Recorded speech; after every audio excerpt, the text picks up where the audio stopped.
Ako parang sa panahap na kapatid. Amen. Para sa Panginoon, tayo po yan isang awitin.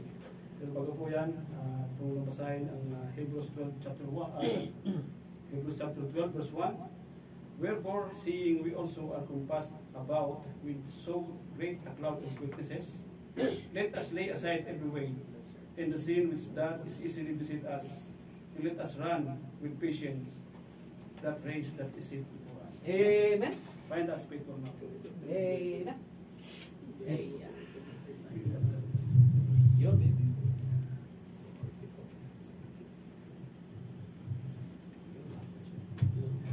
Okay, para sa Panginoon.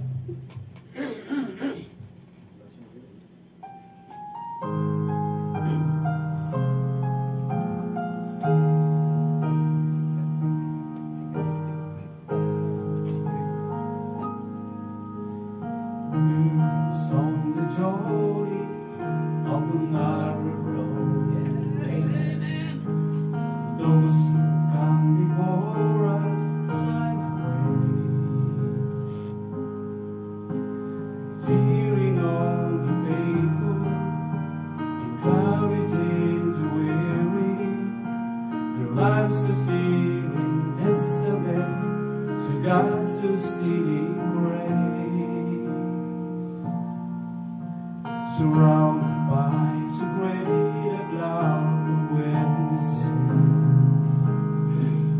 let us run the race that only brought the prize. As those who come before us, let us leave to those behind us the heritage of faithfulness, as all true godly life. All who come behind us, find us faithful. May the fire of our devotion learn the way. May the footprints that we lead to believe, and the lives we live inspired to obey. Oh, we all who come behind us, find us faithful. Amen. After all our hopes and dreams have come and our children safe through all we left behind,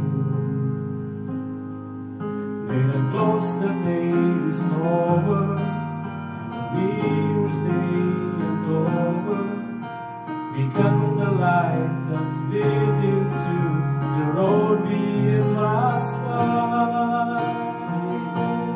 Oh, we all who come behind us, find us faithful. May the fire of our devotion light the way. May the footprints that we leave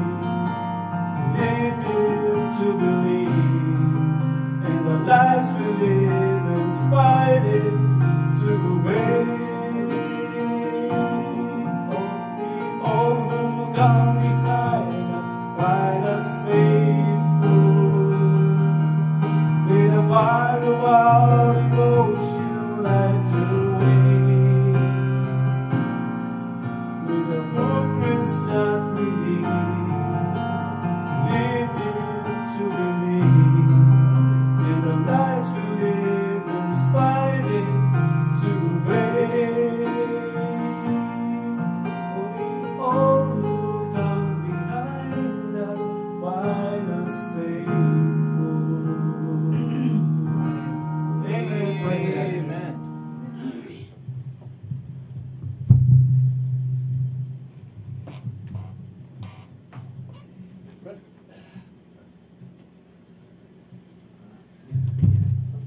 Find us faithful. That is the design of God unto us once again, telling you that we must be faithful. Amen. ang mga hindi mananampalataya mga kapatid, faithful nga sa mga Diyos-Diyosan nila eh. How much tayo pa na mayroon tayong tamang Diyos? Di ba? Na magiging tapat tayo dapat. Tama? Amen? Murahin ang Panginoon. Tayo tumayo mga kapatid at magbasa tayo ang salita ng Panginoon. Open your Bible in the book of Matthew chapter 18.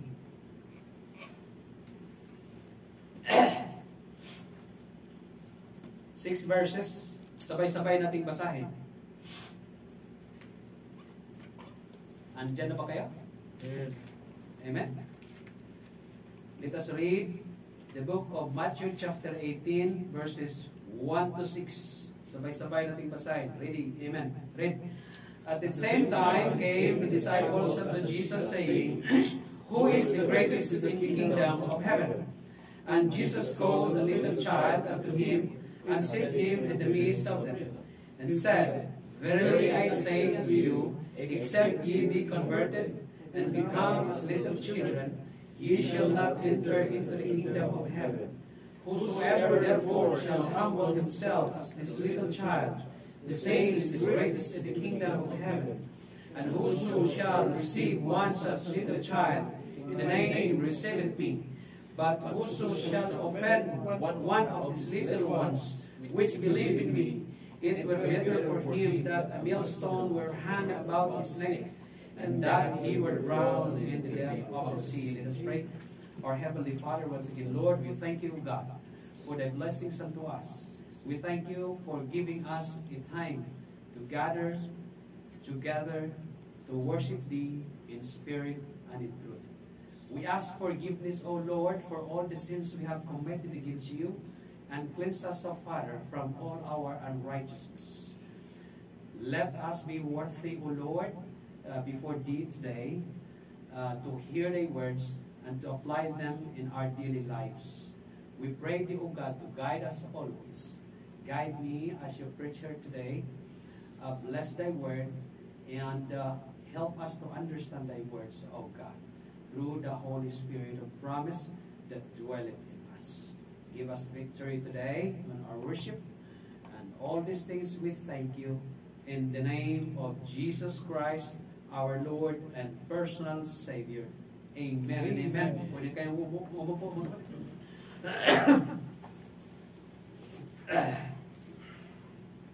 Sabi nga sa previous chapter, how long shall I suffer you? Hanggang kailan ba kayo, sabi ng Panginoon niya sa mga disciples, hanggang kailan ko kayo matitiis? Hanggang kailan ba ako maging kasama ninyo? Si Yesu Cristo hindi naman talaga, when He started His ministry, it just took Him 3 years, brethren, on His ministry, and He died. Amen? He started at the age of 27, and He died at the age of 30. And He died at the 33 ED. Alright? 30 ED. Okay. He started in 27 Anno Domini, and died in 30 AD. He started his ministry at the age of 30, and ended his life ended 33 years old. Amen? Kasi that is in correspond in a parallel to a Levitical requirements. When you started to serve the Lord in the temple, you must be of 30 years old and above. Amen? So, ganun siya. Kaya pasalamat ka mo na pag nag-umpisa kayo sa ministry to be a preacher at the age of 20 or before 30 years old. That is a spectacular gift na mayroon ka. No? Amen mga kapatid? Kasi may mga pastor na naging 20 anyos pa lang mahigit. Oh, at a young age. No? So, salamat sa Panginoon. How long shall the Lord will be with us? At right now, in this modern time, the Lord is already with us through the Holy Spirit. Tama? The Holy Spirit dwells in us, and the Holy Spirit abided in us, and He will not leave us. Amen? Kaya hindi ko tayo pwedeng kanti-kantiin lamang ng ibang hindi mga mananampalataya. God is protecting us by anointing through the Holy Spirit. Amen? So yan po yan. So, how long shall we be growing in the Lord? Dapat we will grow immediately. Okay? Mag-aral tayo salita ng Panginoon so that we will be grown up as a genuine Christian, sabi nga ni Brother Andy sa kanyang preaching arena. Kasi marami pong piki. Kung may genuine church, mayroon ding piki na church. That's right. The same as we are talking about, kung mayroon namang original na Nike, mayroon ding piki na Nike. At ang pangalan niya ay Mike. Ang ila, mga kapatid, bumili ako ng fila sa brand for less. Wala na palang brand for less ngayon, Brad? Brand laser na raw. It cost me 90 reals to 95 reals, Brad. Fila na siya. Tinignan ko ng mabuti, baka mga ila lang siya. Letter F talaga eh. Sabi ko, wala namang go hit yung letter F doon sa baba. Kasi mayroong ila na kumakalat eh. Kala mo, pila. Yung pala ila eh. Oo. So, bumili ako, tama lang, 41, okay lang to. Kasi yung budget kaya natin, wala pang 100, kaya natin. Okay. So, may piki na pila, ang pangalan niya ila. Okay. Kung may genuine faith, mayroon ding piki na faith. Kung may genuine na Christian, mayroon ding piki na Christian. That's right. Okay? Yung piki na Christian, makikita niyo agad na ito, Kristiyano to kasi hindi Muslim. Oo. Ganun lang. So, what it costs for you to be a Christian? Bakit ka Kristiyano? It must be determined when you are all a Christian. It must be a determination of your salvation. Amen. Amen? When you're talking about Christianity, you have salvation. When you're talking about Christianity, you have the right relationship with God. Amen. You have the right doctrine. You have the right know-how and insight from the Word of God. Tama? You have the right tools. You have the right Bible. Amen? That's right. Amen. Ganon yan ang tunay na mananampalataya. Kasi yung mga piki na mananampalataya, alam mo na kung sa pagsalita nila pa lang, alam mo na yun. Alright? So ganon siya, brethren. Amen? And then, after that, on the previous chapter, mayroong mga temple tax collector under the Roman Empire na kumukolekta ng tinatawag na 2 siklo or 2 sikel na nangungulikta sa mga mananampalataya kasi for the temple. Yan ang tinatawag na temple tax. Alright? At tinanong agad si Hesus Kristo at that time, tinanong agad si Peter, si Peter tinanong, and that is in previous chapter, tinanong agad si Peter, yung master niyo ba nagbabayad ng temple tax? Ang sagot agad, hindi ba, ang master niyo ba ay hindi nagbabayad ng temple tax? Ito si Pedro, sumasagot ka agad eh. Oo. Siguro gusto nang i-cover up si Hesus Kristo kung nagbayad ba ng temple tax. Sabi ko niya, yes. Hindi mo maintindihan kasi sabi kasi ng doon, tingnan mo muna Brother Eric sa Matthew chapter 17 at sa verse 24. Okay? Sa verse 24. Matthew 17:24. Okay? Bago tayo pupunta sa 18. And when they were come to Capernaum, sila si Hesus Kristo kasama ang mga disipulo pumunta sa Capernaum. Remember, Capernaum is the ministry city of the Lord Jesus Christ. Taga saan si Hesus Kristo? Taga Galilee, in the region of Galilee. In particular, doon siya sa Nazareth. Kaya, he was called in Nazareth. Right? And then after that, doon siya lumaki and his ministry in the city of Capernaum. Na doon din pinanganak si Pedro at saka si Andrew, kapatid niya. Alright. Kailangan alam niyo ng mga istorya. Pag alam niyo kasi yung mga history, madali mag-preach. Kahit impromptu, kaya niyo mag-preach. I'm telling you. Amen? Oh. Alright? Kasi pag kayo'y preacher, tapos nalaman ng pastor na preacher ka, pagdating doon sa mga church sa Pilipinas, bigla kang patayuin eh. O ano gagawin mo? Sabihin mo, No, pastor. O, di ba? Pag sinabing, ikaw mag-preach maya, wala kang magawa. Amen. Privilege yan. O. So, kailangan aral. No? So now, pagkatapos yan, sabi niya, they that, sino? Yung mga kolektor. They that receive tribute money. Tribute money is the temple tax collection. Okay? It's just a sickle. Maliit lang to. Oh, hindi to malaki. Came to Peter and said, do not your master pay tribute? Hindi ba nagbabayad yung master mo? Si Iso Cristo ba? Hindi ba yung master mo, hindi ba nagbabayad ng temple tax yan? Oh, sabi ba naman ni Pedro agad, yes! Yung malaman kung tama yung sagot niya. Ano? Palagay na tama yung sagot niya. Di ba nagbabayad? Sabi niya, yes! Yes, nagbabayad o yes na hindi? Naguluhan ng ting. Ang temple tax collector, siguro nanganga din siya eh. Siguro isip niya, ano daw sabi niya? Dapat ang sagot niya, nagbabayad naman. Oo. Or, hindi nagbabayad. Para klaro ba? Sabi lang niya, yes. Siguro alam ni Pedro na nagbabayad eh. Nagbabayad ba yung master niya? Hindi ba nagbabayad yun? Yes. Sa verse 25, 26, sabi dyan ni Iso Cristo. Sa verse 26, sa verse 25, now, he said yes, and when he was come into the house, kinumpronta siya ni Iso Cristo.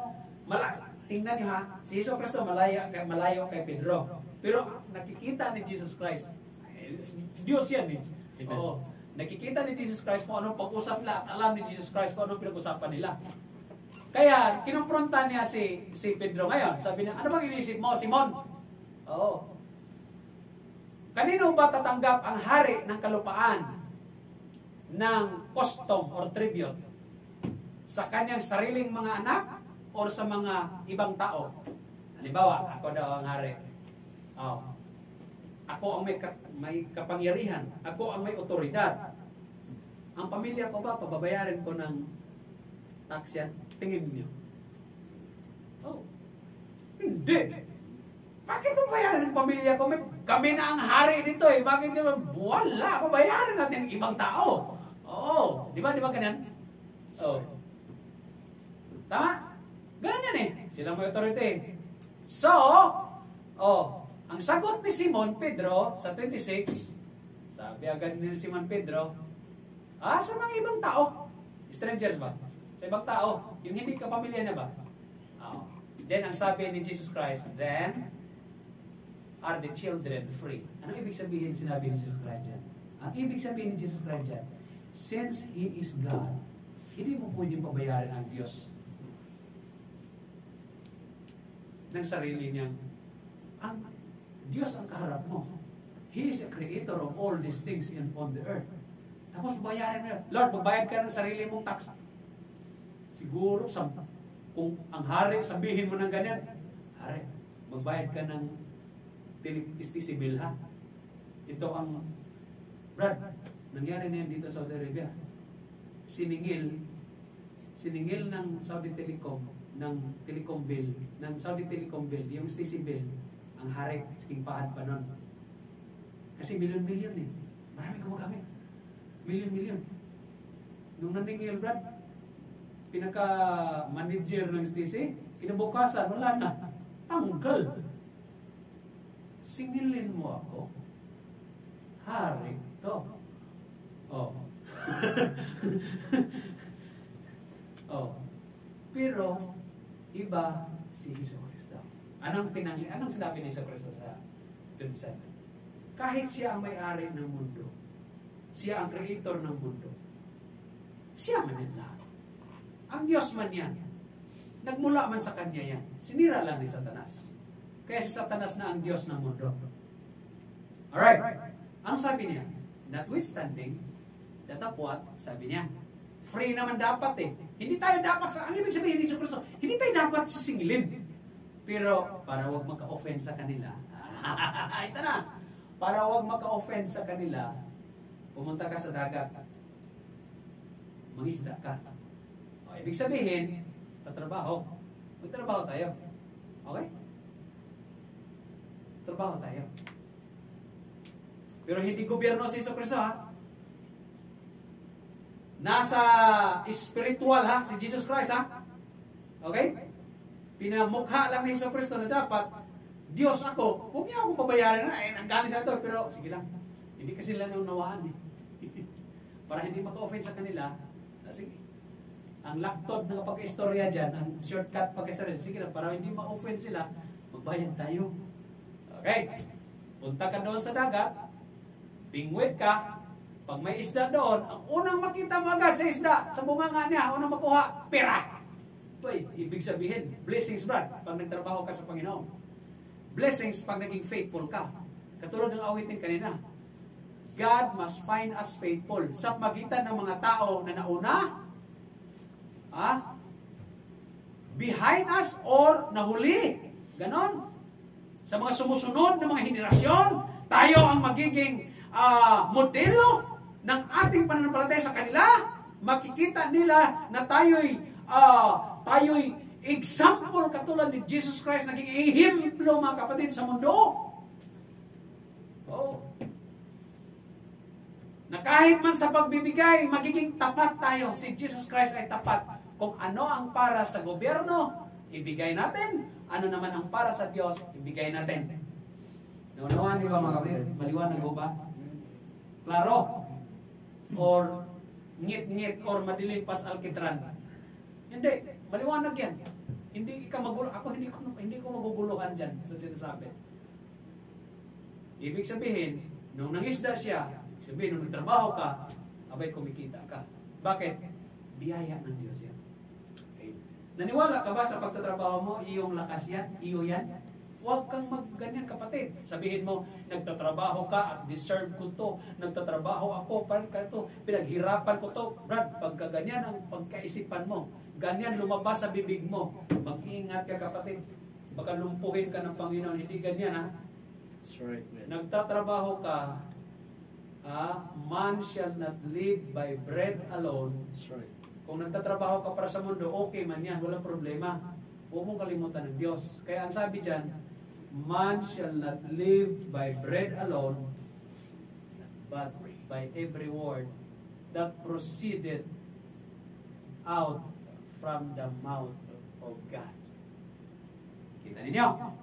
May temporal things, mayroon ding spiritual things. Maliwanag ko ba? Amen? Amen. Kaya ang sabi niya, thou shalt find a piece of money. Biyaya yan. Pero miracle yan sa panahon nila. Bakit? Saan ka makita ng isda na pag nakuha mo, mayroong, sabi nila, mag-isda ka doon, at pag may kuha ng isda, mayroon ng pira yan. Binuhin mo yan, ganyan ang sinabi ng Panginoon.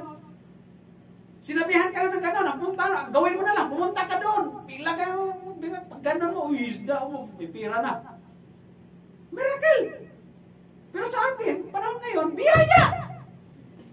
Tama ho ba?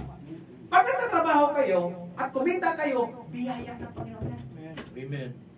Yung good health pa lang, biyaya ng Panginoon yan. Huwag mong ipagmalaki na malakas ka ngayon. Dahil kinabukasan, pwede kang balian ng Diyos ng buto para lang maalala mo siya. That's right. Yun yan. Kaya ang sabi niya, take and give unto them in behalf of you at sa akin. Para hindi lang ma-open tong mga to. Bihira talaga tong mga nakapagbigay ka naman sila. Amen kapatid? Yan yung istorya. Doon sa kabila, sa previous chapter. Now, here comes in chapter 18. Pastor, napapansin namin parang ang preaching mo sunod-sunod lang Oh. Kapatid, this is in a form of Bible study. That's right. Dahil kung palagi kayo nagsisimba at pinapanood ninyo, ibig sabihin, pag natapos natin Book of Matthew, natapos natin Bible study. Okay? Hindi naman napapansin yan. No? Kasi kaya naman dapat natin basahin o gawin. Aralin natin Biblia, Pastor. Nasaan tayo mag-umpisa? Sa Book of Matthew. O di kung lagi kayong nanonood or nagsisimba, para kayo nag-Bible study. Yun pala yung ibig sabihin yan. Minsan naguluhan ako dyan Di ba? Amen? Now, ang sabi ng Panginoon dito sa Matthew 18, 6 verses lang yan. The title of our message for today is what? How to be a greatest in the kingdom of heaven. papaano ka maging dakila sa kaharian ng Diyos. Pastor, gusto kong mag-shine. Lupit. Ito ng panahon mo, mag-shine ka. Gusto mo mag-shine as a star. Brad, biblical man yan, yung salitang yan. Mag-shine as a star, biblical yan. Nandoon po yan sa Book of Daniel. You want to shine as a star? Oh, star magic ba? Parang ganun ba? Nandoon yan sa Book of Daniel. Gusto niyo? Maglingkod kayo sa Panginoon. Oh, maglingkod kayo sa Panginoon. Yan, mag-shine ka talaga dyan. Oh. Open the Book of Daniel in chapter 12. Daniel chapter 12.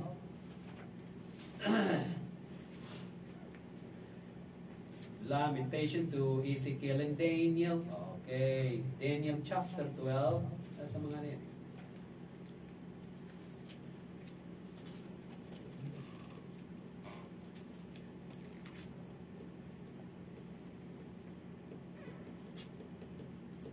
Hindi ko man makita. Grabe talaga. Kailangan talagang pupunta tayo ng bata. Kasweldo lang. Maglagay ng...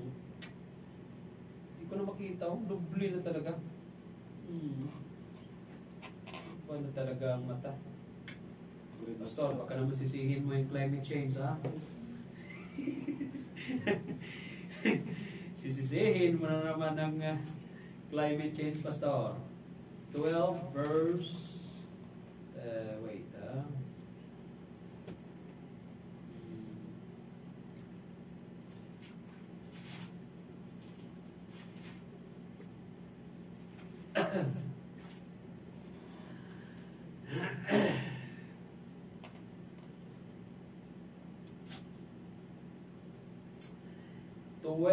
verse 3. Okay. Gusto niyo mag-shine sa Panginoon? Oh. Verse 3. And they that be wise shall shine as the brightness of the firmament. Oh, yan. Okay. Gusto niyo mag-shine? Magniningning? Pastor, gusto kong magniningning katulad ng bituin. Bituin, pero walang ningning. Ibang klase, Pastor. Kanta ni Sharmonita yan, bituin walang ningning. Gusto niyo mag-shine as a star? You shall be wise. Wise shall shine as the brightness of the firmament, and they that turn me to righteousness as the stars, forever and ever. Bringing people to become righteous, ibig sabihin, bringing salvation to this person, and he will be saved. He will become righteous before the Lord. Abay, star ka talaga. Hindi ka tulad star ng Satanas. Star ka, starring ka sa Panginoon. Kaya pag may nawitnessan ka na si Brother Jomar, Brad, mamaya, mag-usap tayo ha. Oo, mag-usap tayo. Huwag ka matakot. Huwag matakot. Parang gumanon agad si Brother Jomar.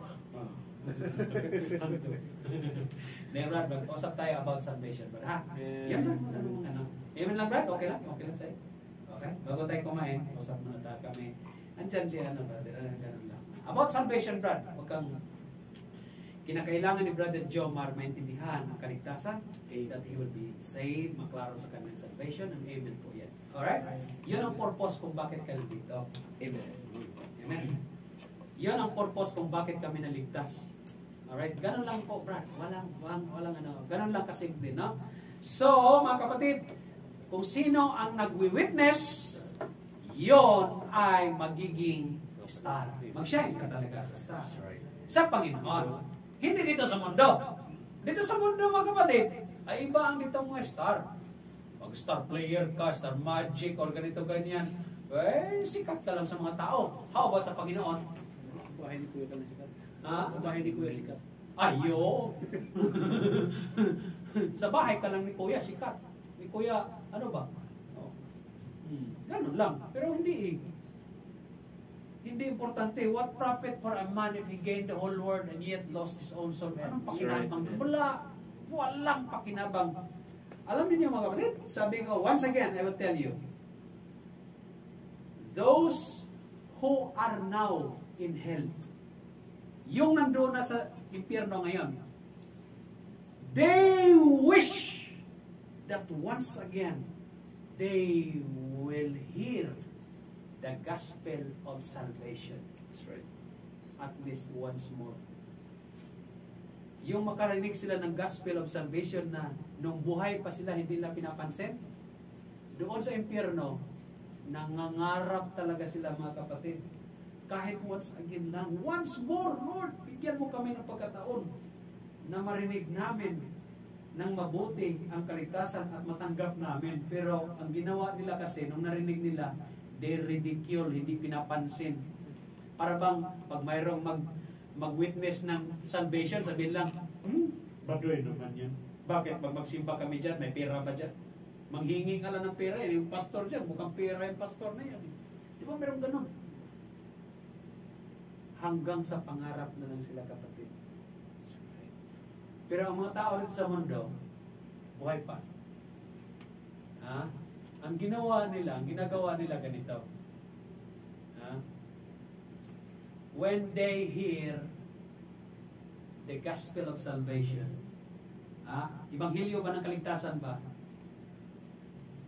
They will just despise, they will just mock it, they will just pass it through. Parang ganun lang ba? Hindi nila alam na napakahalaga ng kaligtasan. Dito pa lang sa mundo, hanggang pagkamatay mo, napakahalaga ang kaligtasan, kapatid. Dahil pagdating doon sa, kung nasa impyerno ka, hindi ka ligtas, magsasuffer ka doon habang panahon. Hindi habang buhay, habang panahon. Tapos sabihin nyo, Pastor, magbabayad ako ng 100,000 doon sa Father. Ipanalangin niya ang patay na aking ganito mahal doon sa kabilang purgatorio daw, patungo sa langit. Kapatid, walang ganyan sa Biblia. That's right. Walang purgatorio. Yung salitang purgatorio nga wala sa Biblia. Kahit sa Biblia nila, wala eh. Pag-aralin mo yun sa bibliology, yung purgatorio na akala mo purgatorio, simpleng nasa Book of Maccabees yun. Yung Book of Maccabees, apokripa yan. Apokripa meaning furious book, error books. That's right. Accepted by some people, including Catholic. Hindi man lang alam yan. Tayo alam yan. Ako, alam ko yan. Sa biyaya ng Panginoon eh. Alam yan, mayroon din dito libro. Alright? Salamat sa Panginoon, nakawala tayo doon. Dahil alam naman talaga natin na mali ang turo doon. Oo. Saan ka magkahanap, magsimba ka Diyos-Diyosan? Hindi naman pala sa Biblia. Kaya pag magbasa ka rin ng Biblia, huwag niyong basahin ng Biblia, kaya mabuang mo. Abay, pag magbasa ka ng Biblia, makita mo ang katotohanan. Amen. At matuto ka at magkiba ka talaga. Pero ang paningin nila, nabuang ka na. Ay, pambihira, kabaligtaran naman pala. Amen? Amen. Ye shall know the truth, and the truth shall make you free. And if the Son therefore shall make you free, and ye shall be free indeed. Amen. Ganun yan. Amen? Balik tayo doon sa 18. So, ang tanong ng mga disipulo, sabi nga, at the same time, when the disciples came, the disciples unto Jesus, saying, who is the greatest in the kingdom of heaven? Grabe naman, siguro si Pedro na naman siguro ito nagtanong. Okay, sino kaya na naman ito nagtanong? Lord, sino bang dakila sa iyong kaharian? Ako kaya? Mabihira siguro na, Lord, ako na yan. Sabihin ng iba, hindi yan, si Judas, wala yan. Ganun siguro, no? Ganun siguro yung tsura ba? Lord, sino ho ba ang pinakadakila sa iyong kaharian? Ay, magandang tanong. It was an opportunity, brethren, for the Lord Jesus Christ to explain and to tell them how to be the greatest in the kingdom of heaven. Paano maging dakila? Ito, itsura. Ang ginawa ni Jesus para maunawaan agad siya, kumuha siya ng bata. Alright, ganun man ginawa niya. Di ba? Kumuha siya ng bata, nilagay sa kalagitnaan. Alam mo mga bata, kapatid, makikita mo talaga sa bata talagang sabi nga sa kanta, kung ano daw ang kalagayan ng mundo natin ngayon, sabi, itanong mo sa mga bata. Ang mga matanda na ba, itanong mo sa mga bata. Sa mata makikita. Di ba? Talaga, nandiyan na namang mata no? Sa mata na naman daw makikita Pambira. Ibang klase. Mga kapatid, ang dakila sa kalangitan, ganito itsura. Umuha ng bata, pinaupo sa gitna, yan ang itsura ng dakila sa kalangitan. Siguro, titingin-tingin siguro sila, no? Paano? Ang sabi good nandyan sa verse 2, and Jesus called a little child unto him and set him in the midst of them and said, Verily I say unto you, except you, kayong mga disipulo, ye be converted. Kapatid, inumpisahan ni Jesucristo kung paano ka maging dakila sa kalangitan, brethren. Inumpisahan ni Jesucristo na magkaroon ka muna ng kaligtasan.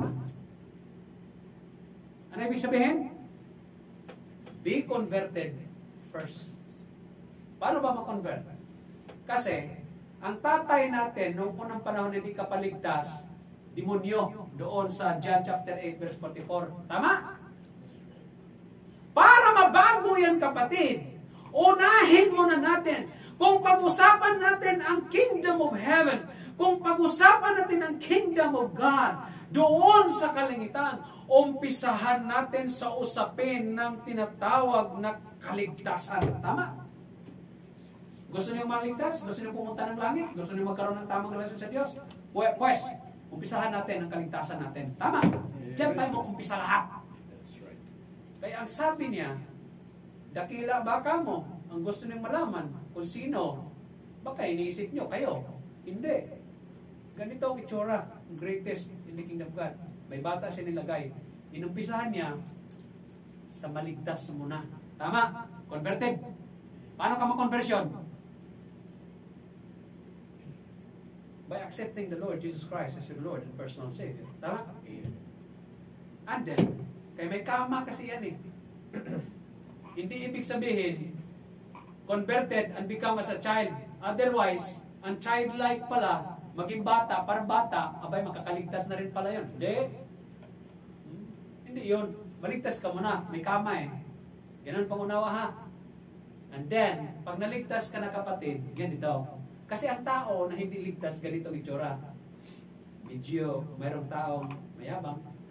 Ganun man yan. Pag ang hindi ligtas na tao, yung kahit sabihin niya may panampalataya pero hindi tama, ang itsura niya, medyo may pagkagarboso yan, arrogante. Ganito. Kasi nga, hindi nga alam Given na yan kailangan mo na yung maligtas at maligtas siya, magkaroon siya ng tamang kaligtasan. And then, So then faith cometh by hearing and hearing by the word of God.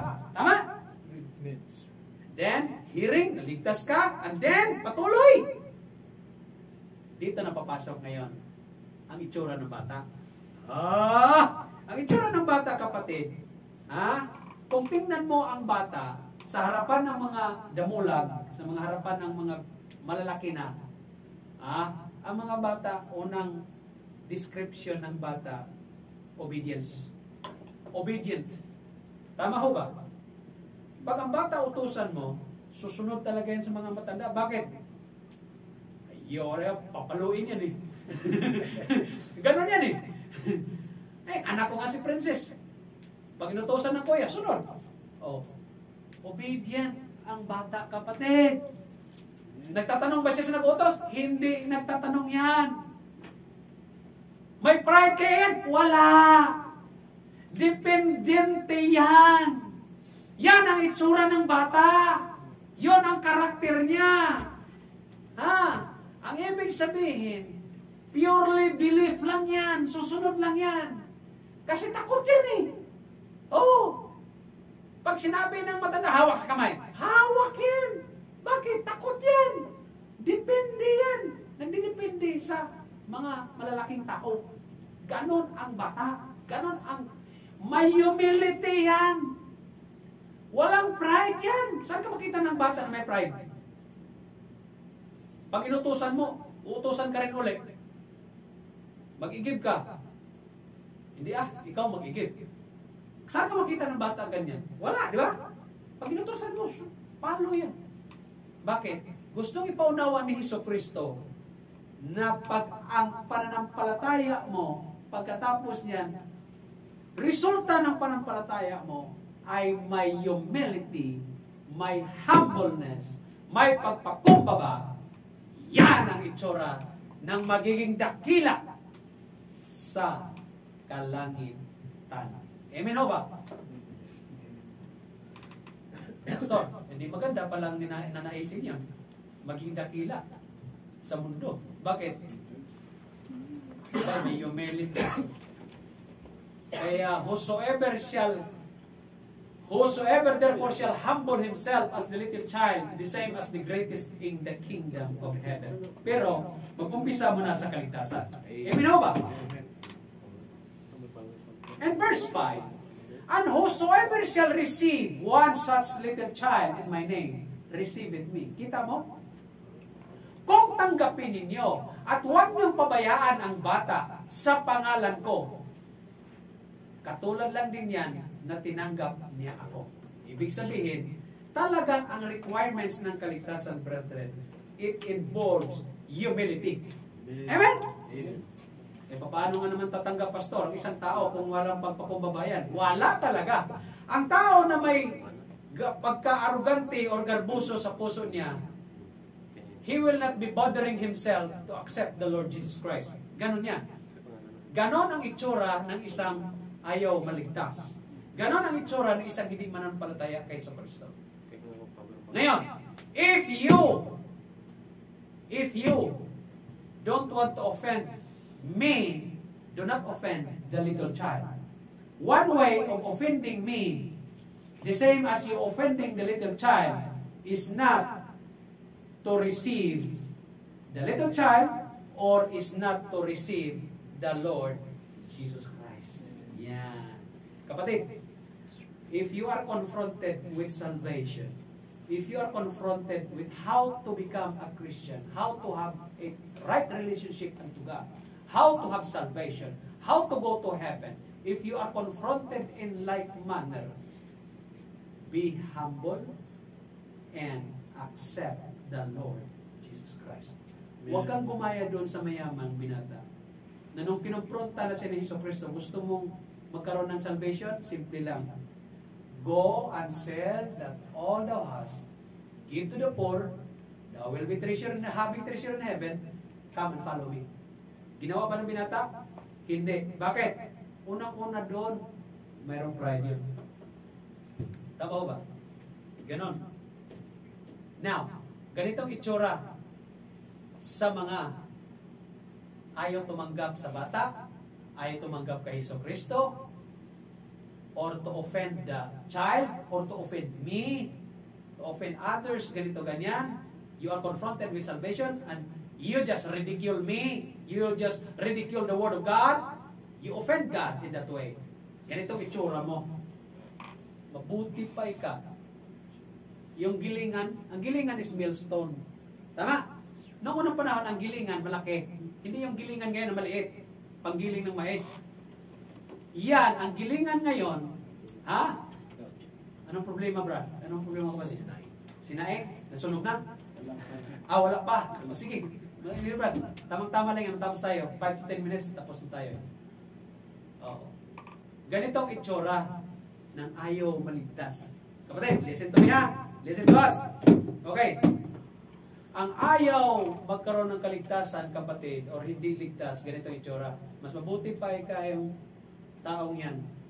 Talian siya ng napakalaking gilingan sa liig niya. Pag ilagay ka doon sa tubig, diretso ka talaga kung saan kinailaliman doon, patay ka talaga. Alam mo ganong klaseng judgment, ha? Ginagawa yan, ha, ng mga ibang klaseng nasyon noong unang panahon. Hindi man ginawa ng mga Roman Empire yan. Hindi rin ginawa ng mga nakaraang mga empire. Si Jesucristo lang nagbanggit niyan. Ibig sabihin, alam niya na sa ibang bansa, hindi sa Israel, kasi capital Paris man Israel, di man, stone to death man.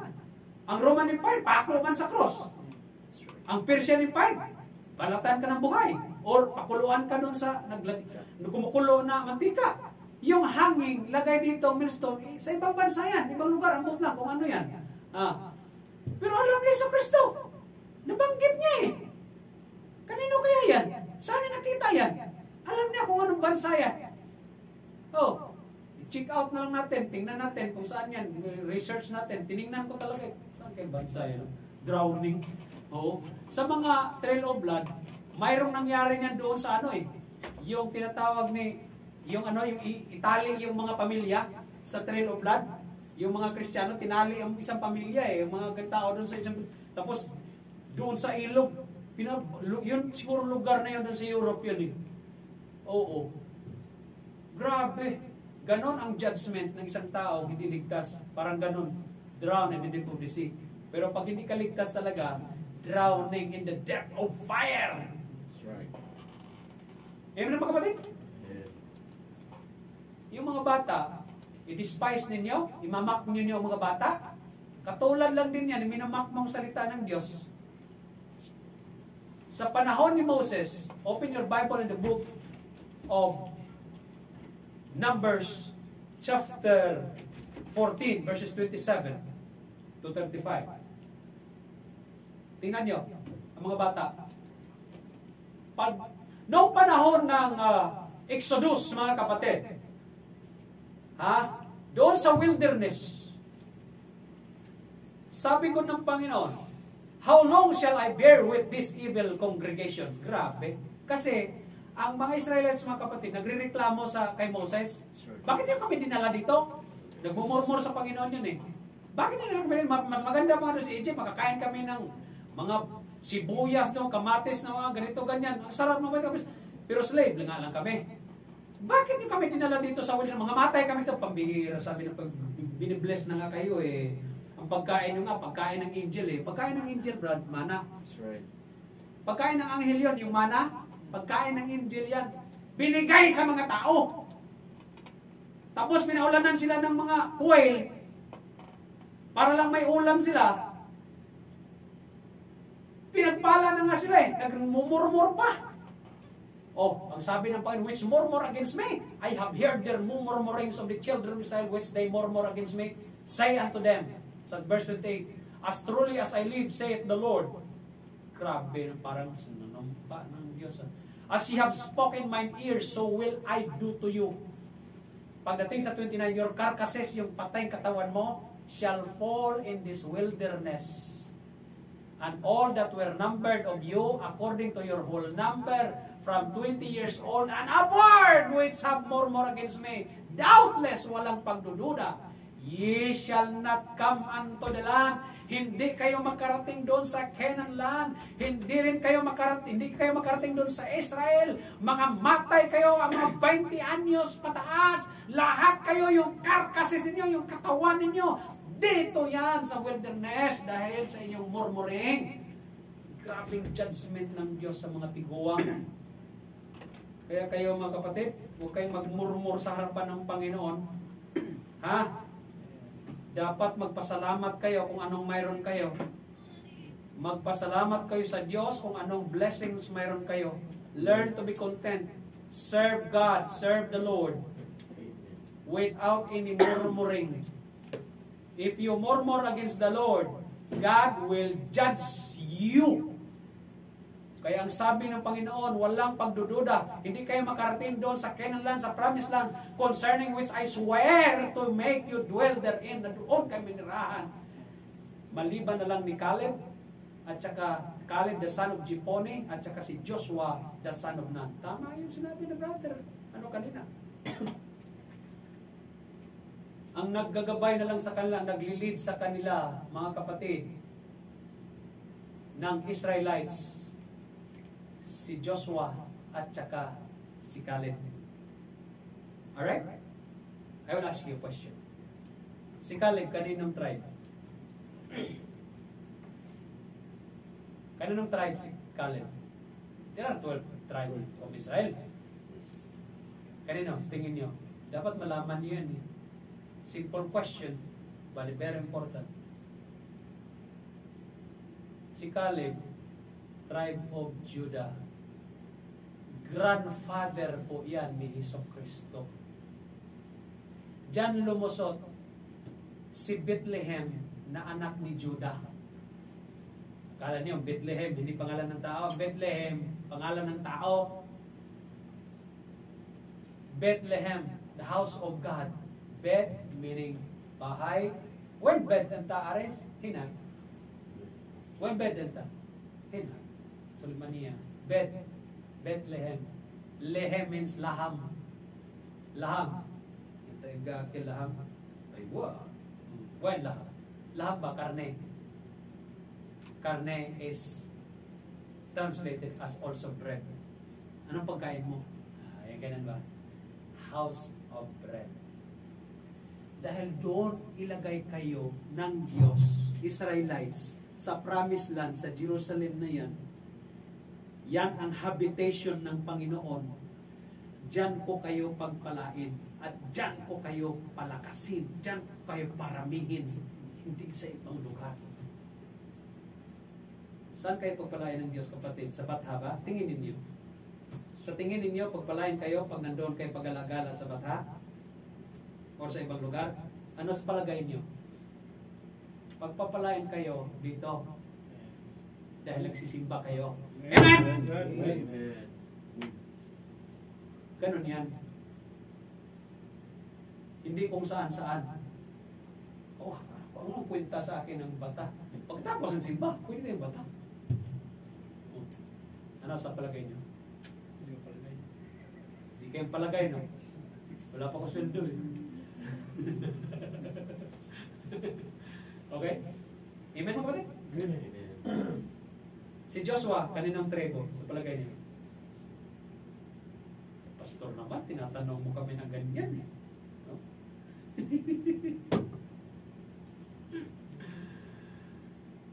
Si Joshua, tribo ni, if I'm not mistaken, tribo ni Joseph. Particularly ni Ephraim. If I'm not mistaken, Right. but I Ephraim. Tama. Okay. Pastor, si Moses, kaninang tribo? Tribo of Walk. Then, klaro na, Levites. Ni Levi. Pastor, si Samson, kanino? Itanong nila lang kang Google. The tribe of Dan. Okay, yung mga importanteng people yan eh. King David, sa palagay nyo, kanino? King David. Ano ba? Sino? Grabe naman kayo, lagi ting binabanggit yan. Thou Bethlehem Ephratah, though thou be little among the thousands of Judah, yet out of thee shall he come forth unto me, the ruler of Israel, whose goings forth have been from of all, from everlasting. In Micah chapter 5 verse 2. Kay Judah. Hindi bigyan eh. Tatay ni Jesucristo yan. Grabe naman kayo. Okay? Eh, simple ano ba? History ba? Malaman ninyo. Amen mga kapatid? Dito, mga bata, anong nangyari? Sabi, but your little ones, yung mga binamak ninyo, diba, mga bata minsan binubuli natin eh. Dahil mga matanda lagi tayo. Sabi ko nga ni Clyde, huwag mong ano yung bata, manipis ang katawan yan. Butasin ko yung dibdib mo yan. Pag may pagkakamali yan sa princess, charge nyo sa akin. Kulit kaya sa mga. Yan kasi si princess, kasi ganon, ano mo, ganito, ganyan. Pag may kasalanan si princess, charge nyo sa akin. Walang pwedeng kumante dyan. Kita mo yan. Kaya ang ulo ni princess, maganon-ganon. Oh. Papa, spoiled ako ni Papa. Oo. Isang hingi ko lang ng pera, manghingi siya. Pero kayo, pag manghingi kayo ng pera ni Papa, hindi kayo binibigyan. Pero ako, pag isang hingi ko lang, Papa, padala na. O magkano ba? Because, charge it to me. You have complained against her, charge it to me. Oh, manipis yan eh. Manipis ang katawan niya. Bubulihin niyo lang. Kawawain niyo. Sabi ko ng bata sa akin, Papa, pag ako lang dito, ginagawa na kong surugoon. Surugoon daw. Surugoon, miniputusan. Tawagin mo yung ina mo at saka si Clyde. Pag may problema ang bata, charge niya sa akin. Oh, grabe ka naman, Pastor. Talagang favoritism talaga. Pero kinakausap ang bata. Makinig ka sa kanila. Huwag kang from Espiritu pa rin. Okay? Hindi ganyan. Mali yan. So, huwag kang umano sa kuya mo. Sumunod ka. Kasi pag malaki na kayo, kaya lang dalawa eh. Sa mama mo, sumunod ka. Magagalit ang Diyos pag hindi ka sumunod. Oh, yeah. Do you know how strategy works out? Oh, pero ang katotohanan, mahal ko ba?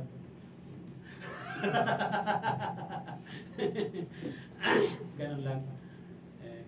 Sabi ko, ikaw, like, laki-laki mo na eh. Tapos, paborito kita. Paano kita kargahin? Si Itay nga, maliit pa eh. Kaya nakakarga ko yan. Pero pag malaki na rin katulad mo, wala na. Alam. Amen mga kapatid? Ang mga bata kasi maliit yan. Prone to bully yan. Your little ones which he said should be a prey. Yung mga bata, kakainin lang ng sino-sino yan. Kaya pray lang yan. Kainin lang yan ng mga ano. Sabi ko ng Diyos, them will I bring in. Tingnan mo, akyat. Them will I bring in, and they shall know the land which ye have despised. Tinutuya niyo, mga bata, sila ang dadalhin ko doon sa promise. Kayo mga 20 anyos pataas, mga matay kayo dito sa wilderness. Grabe ang judgment ng Panginoon. They were not able to escape. Kaya, sa 32, tingnan nyo, matatapos na tayo, konti na lang.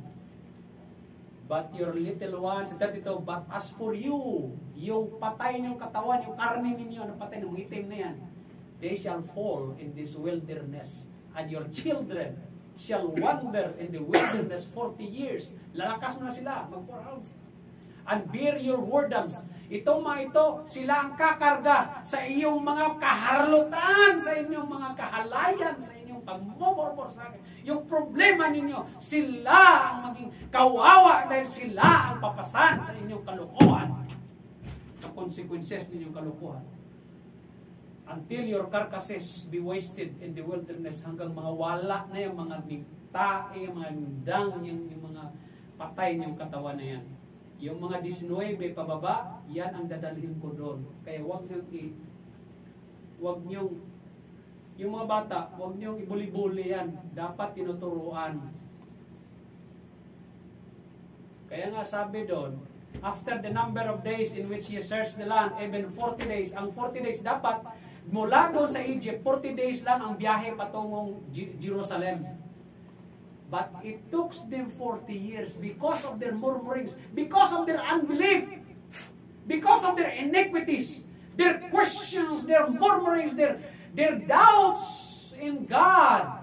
They are seeking explanations. They are seeking reasoning before the Lord. Katulad natin, when we are asking something, sometimes sa buhay natin, we are seeking answers from God. We are seeking explanations from God. We are seeking immediate answer from God sa mga hinihingi natin. Ganito ang ginagawa ng mga manampalataya minsan. Naunawahan niyo ba mga kapatid? Because of their unbelief, because of our unbelief, naging consequences na ngayon mga kapatid. Imbes 40 days, naging 40 years. Bakit? Ang isang araw, 1 year sa Diyos. Yan ang mahirap siya. Why? Because ye shall know my breach of promise. Ano yung breach? Ang breach is meaning, yung breach of contract ba ang tawag? Yung violations. Yan. Because of our violations unto the Lord, because of our transgressions unto the Lord, the promise of God was been breached. The same as when we are serving God, when we are faithful in our tithes and offering, you breach the promise of God na pagpapalain ka sana, ay nagiging unfaithful ka sa iyong giving. Kaya ang promise ng Diyos na i-bless ka mga kapatid, na-violate and therefore hindi nangyari sa buhay mo. Tama ho ba? Kapatid, ang bata, may obedient heart yan. You want to be greatest in the kingdom of heaven? First, be converted. Amen. Ligtas na tayo ngayon. Tama? What's next? Ligtas ka na ba? Amen. Praise God. Tingnan mo ang bata. Anong meron bata? Simple word, humility. Dahil pag may humility ka, may obedient ka. Pag may obedient ka, you are having no any questions. Tama ho ba? Ganon ang magiging itsura ng dakila sa kaharian ng Diyos. Amen ho ba mga kapatid? Maliwanag ko ba sa inyo? From now on, desire to be greatest in the kingdom of heaven. Desire to have a humble heart, to have humility, to have a heart of no question, no murmurings, seeking no answers from God, but serving God. Seeking no explanation from God, but serving God. No pride, but purely belief in God. Amen ho ba? Star in the stand. Let's pray. Our Heavenly Father, once again, Lord, pagpalain niyo po kami ng iyong salita. Salamat sa paalala, O Lord. How to be a greatest in the kingdom of God. How to be greatest in the kingdom of heaven. How to be greatest in your kingdom, O Father. Salamat, Panginoon, sa kaligtasan na meron kami. Purihin iyong pangalan. Lord, ang amin na lamang to have a humble heart. Because we do believe that a boastful heart, an arrogant heart, is useless. It will just to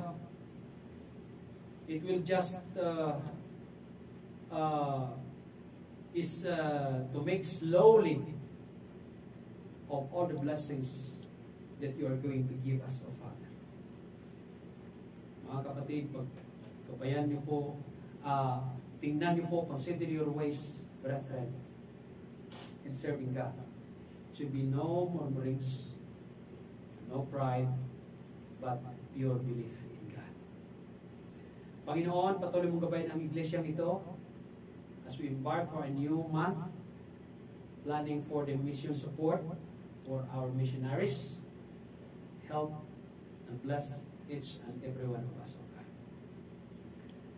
Pagpalain niyo po mga trabaho namin, mga pamilya namin, gabayan niyo po, O Lord. Purihin po yung pangalan. And all these things we thank you. In the name of Jesus Christ, our Lord and personal Savior. Amen and amen.